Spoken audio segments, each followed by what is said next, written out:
Hi, I'm Brian. I'm a librarian in popular materials. I mean, really, where else would I work? Today I wanted to tell you about the next Nashville READS title, We Are All Completely Beside Ourselves by Karen Joy Fowler. Perhaps you've heard of it already, but I'm going to give you a review. I'm going to tell you about the book, things that are happening at the library. There will be spoilers, but I'll warn you when the spoilers are coming, and who knows what else I'm going to talk about. I'm the kind of person that just likes to talk. I get excited about books. Everything that I tell you about you can get from the library or do at the library for free. If I screw this up, it's Jesse's fault, the star employee who made the first video last month. Okay, so We Are All Completely Beside Ourselves starts with Rosemary Cook, who's going home for holiday break during college. But when she goes home for the holidays, there's a lot of unease in the house. Something just isn't quite right. And Rosemary's mother solemnly gives her journals. Like, these are the journals that I made whenever you were a baby. So what's the big deal? What's going on with these journals? Well, they're baby books for Rosemary and Rosemary's sister, Fern. And no big deal, right? Well, here's the kicker. Fern is a chimpanzee. So Rosemary's parents were scientists, and as an experiment, they raised Rosemary and Fern as twins since infancy.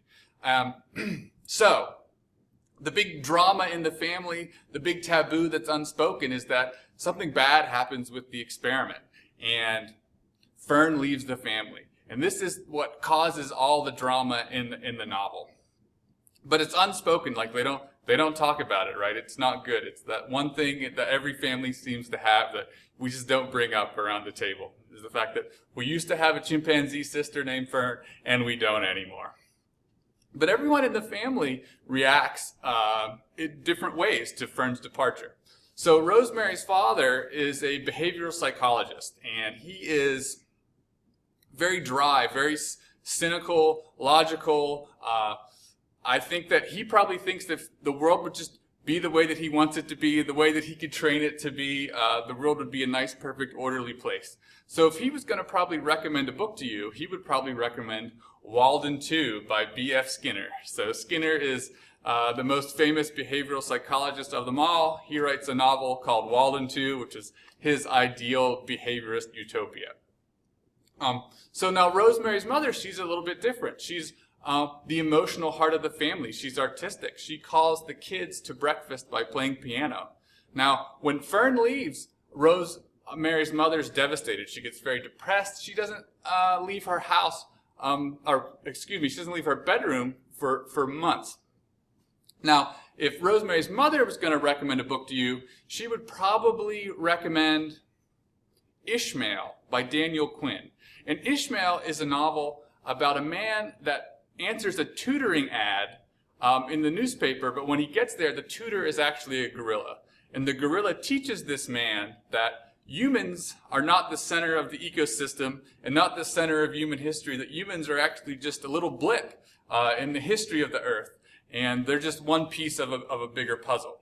So I think that this would probably appeal to Rosemary's mother after everything that happens with Fern.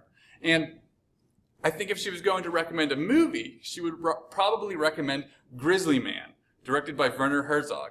And this is a movie about Timothy Treadwell, an autodidact grizzly bear expert, who reaches a tragic end when he goes to live with bears. And within the movie, there's some talking heads that say, Tim Treadwell really didn't respect the line between humans and animals. And I think that maybe that's a lesson that Rosemary's mother would probably want other people to learn.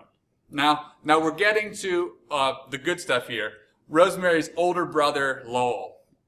So when Rosemary leaves, Lowell is furious. Like, he has all this resentment. He internalizes it. He rebels in most every way that he can. And he actually runs away from home and becomes a hardline animal rights activist.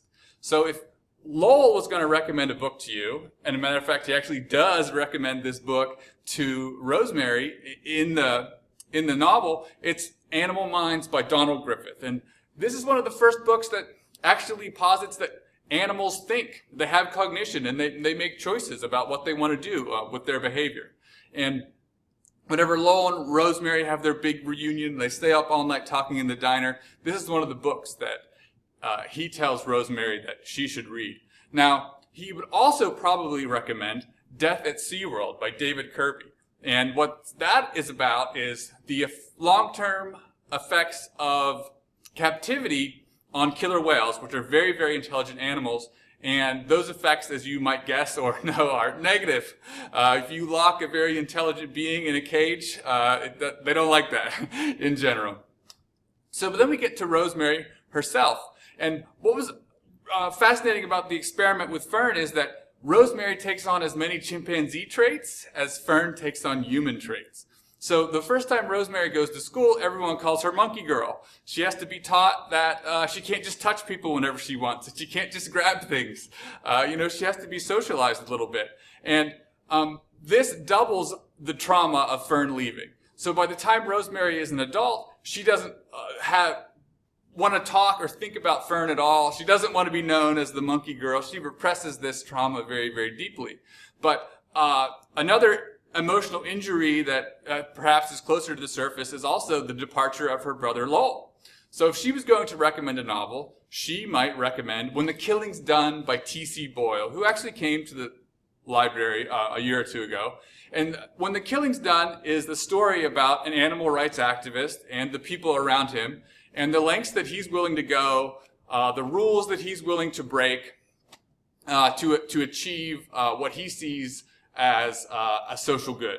Now, if she was going to recommend a movie, she might recommend If a Tree Falls, which is a profile of environmental rights activists in the Earth Liberation Front, or the ELF. Now, We Are All Completely Beside Ourselves, Lowell becomes a member of the Animal Liberation Front, and some of the real-life members of that organization are featured in the documentary about the ELF. And what that really does is you really get inside the heads of someone that would choose to become what the FBI has labeled a domestic terrorist for animal rights or environmental rights. That's a great movie. It's very intense. But then, okay, we're getting closer and closer to the good stuff. Fern. What books would Fern recommend? Okay, first of all, Fern would recommend the complete short stories of Franz Kafka. Now, if you read We Were All Completely Beside Ourselves already, you know that there are little introductions before each chapter that have quotes from the Kafka story, A Report for an Academy. And this is a story told from the perspective of a chimpanzee that chooses to be human, because obviously it's better to, if you have a choice, be human than to be a chimp. But also, I would recommend Kafka's story, The Hunger Artist. And I would say that The Hunger Artist is about, that zebras can't change their stripes, so please don't judge me for the fact that I'm a zebra. And I think Fern would say, I'm a chimp, I act like a chimp, what do you want me to do? But if Fern was going to pick a movie, Fern would probably recommend Koko, a talking gorilla. So chimpanzees aren't the only primates that can learn human sign language. So Koko, the talking gorilla, is about a gorilla that was taught sign language. She's actually still alive. You can write to her. She'll write you back. But this movie was actually made back in 1972, and I don't think this is featured in the Talking Gorilla documentary, but at one point, Koko even has a pet kitten, and I think Fern would want you to know that these big scary animals are capable of being gentle. But now, I promised a big spoiler, so we're going to this is the big spoiler, okay? So here's the big spoiler. Rosemary and Fern are playing one day, and Fern kills a kitten. Rosemary just freaks out. The first person that she finds is Lowell. And Lowell says, Rosemary, you're a little kid. You talk all the time. You make things up. Fern didn't kill a kitten. If you tell anyone that Fern killed a kitten, Fern's going to get in trouble, and I will hate you for the rest of your life. Fern says, okay, I won't tell anyone. But, she is a little girl who talks all the time. And eventually it comes out that Fern killed a kitten. And overnight, Fern goes from being their sister to the private property of the University of Indiana. Now, to make matters worse, their cold, logical scientist father lies to the kids and says, Fern went to a better place. Fern's on a farm with other chimpanzees, and she's going to have a better life there than she ever could have with us. And of course, that just makes matters worse. So that's the big spoiler. Maybe you don't even want to read the book now, but you should, because the book is excellent. And what Fowler does really good is give you all these little crumbs and, of little teasers of the story. And it doesn't happen as orderly as I portrayed it. The story is a puzzle that you have to put together, and Rosemary has to put her own memory back together too. And even after what I'm calling the big spoiler, the big event that's like the emotional drama engine of the novel, there's still 50 pages of story to go, and the characters do and say different things, and then the plot moves forward. Like, I don't think a lesser novelist could put this many things, not as much family drama, but also like scientific information about animals in a novel that was 400 pages, let alone a short 200-page novel.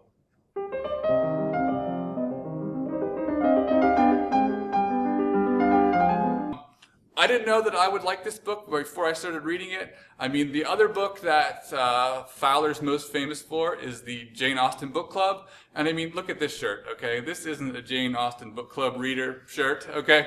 But in this weird, like, library irony, I would probably read Jane Austen, but I wouldn't read the Jane Austen Book Club. But if my book club voted to read the Jane Austen Book Club, I would read it. So, that's different. But I was thinking, Fowler actually started her career as a science fiction author, and she actually won science fiction awards. So in 2003, she won the Nebula Award for Best Short Story for her story, What I Didn't See. And the Nebula Awards are kind of like the Academy Awards of science fiction. It's like the voting pool is made up of science fiction writers and editors. Now, this was a controversial award because a lot of the people said that it wasn't science fiction enough. There weren't enough sci-fi or fantasy elements.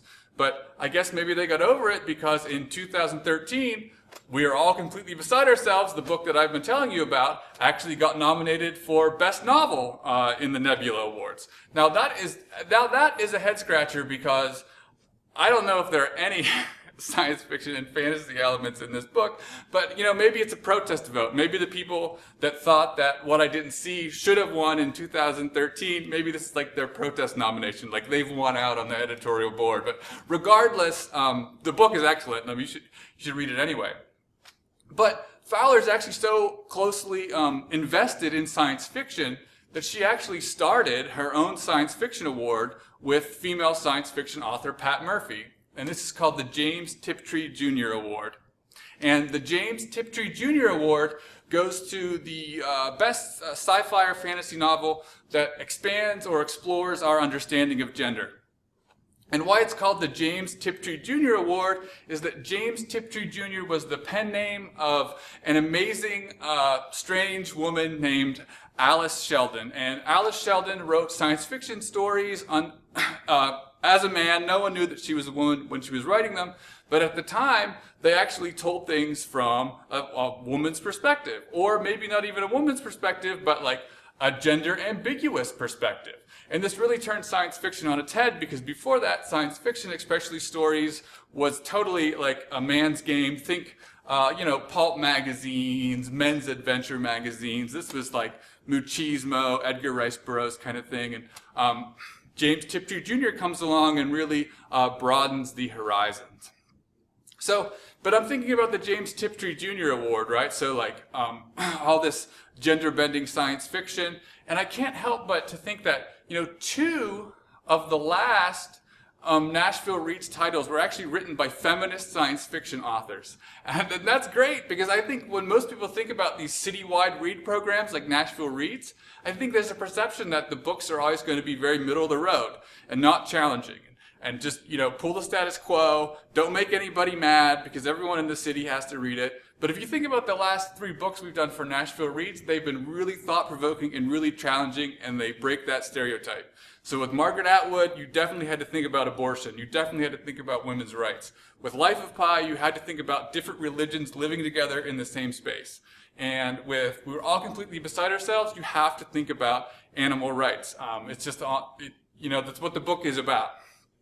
So I'm proud that my city and my library keep picking these very challenging, thought-provoking books for their citywide reads. Now, if you want to ask, Karen Joy Fowler about any of this stuff, any of the stuff that I brought up, you can come to her free public lecture April 1st at 6:15 at the downtown library. She'll be giving a free public lecture, signing books. Now, since I have the mic right now, I'm going to have to plug my book club. So you can come to my book club April 9th at noon in conference room 2 at the main library downtown. If you're not already tired of hearing me talk, right? I'll be there hosting my book club. But there are book clubs and events all over the city. Somewhere there's a book club near you reading this book. You should go to it and talk about it. Complain about you're tired of hearing that guy with the braids talk. Okay. But last but not least, even more angry than the PR team already is for me wearing this shirt, I have to plug our Facebook page. So I hear there's something called Facebook. You should follow us or like us on Facebook. You should read all of our other views on the Off the Shelf blog. I'll put the URL right here. And what's that other big social media thing? Twitter. You should follow us on Twitter. That's @NPL, and the hashtag is NashReads. So again, use the hashtag NashReads. Talk about Karen Joy Fowler. Talk about we're all completely beside ourselves. Complain about this video, and we wanted to end with the chimpanzee. Comes over and like, oh look, it's a chimpanzee, but we don't have the budget for a chimpanzee.